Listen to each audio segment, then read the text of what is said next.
Objectif News vous présente l'interview de 18h.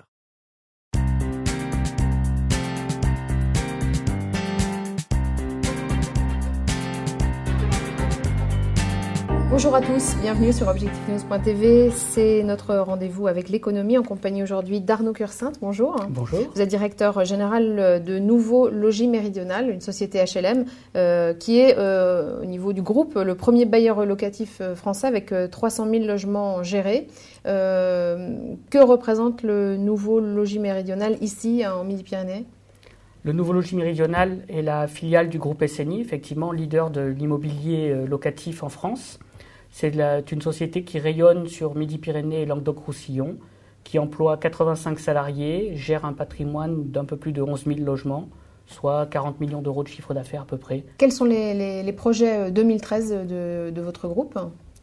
Notre groupe et la filiale Midi-Pyrénées et Languedoc-Roussillon est totalement axé sur la politique gouvernementale, la mise en œuvre des politiques gouvernementales. Qui a des objectifs très ambitieux en matière de logement social. Avec des objectifs forts, notamment en matière de production d'une offre nouvelle de logements sociaux.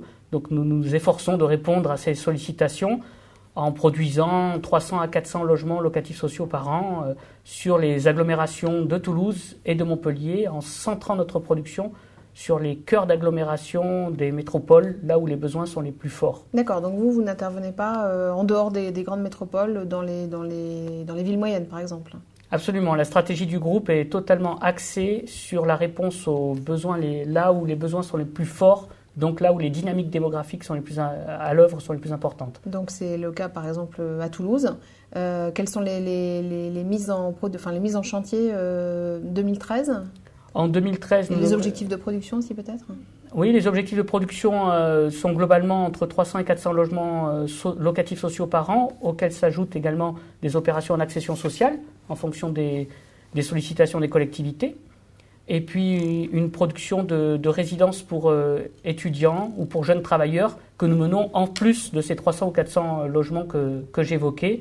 Là, en 2013, nous devrions lancer à peu près 380 logements nouveaux et en livrer un petit peu moins cette année, mais on est sur cette tendance depuis plusieurs années. Nous avions même atteint un pic de plus de 1000 logements livrés en 2011. Quelles sont les caractéristiques générales des bâtiments que vous construisez ?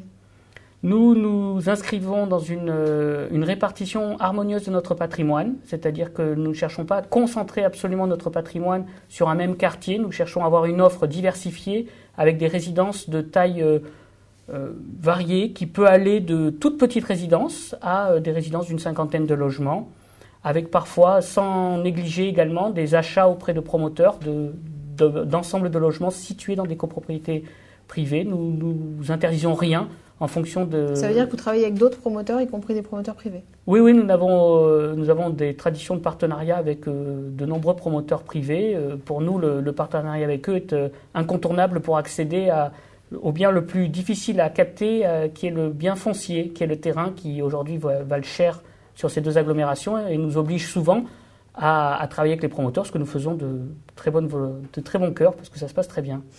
Quels sont les quartiers sur lesquels vous êtes présents, les nouveaux quartiers réaménagés par Opidea, ici à Toulouse ? Alors aujourd'hui, nous avons été sélectionnés sur le quartier Bordeaux Rouge en limite des Isards, pour participer au processus de renouvellement urbain du quartier des Isards, dans lequel nous démolissons une centaine de logements obsolètes qui s'appelle la Cité Blanche, et nous à la fois reconstruisons des logements mais également participons à la création de la place qui se situera, la nouvelle place Micoulot à la sortie du métro Isard 3 Cocus. Pour le reste, nous avons perdu malheureusement la consultation à la cartoucherie au premier tour. Nous espérons gagner au second tour lors des prochaines sélections et nous répondrons quasiment systématiquement aux consultations d'Opidea sur les quartiers puisqu'ils se situent tous de manière assez idéale en termes de localisation pour du logement social. Merci beaucoup Arnaud Curcinte. Je vous en prie, merci.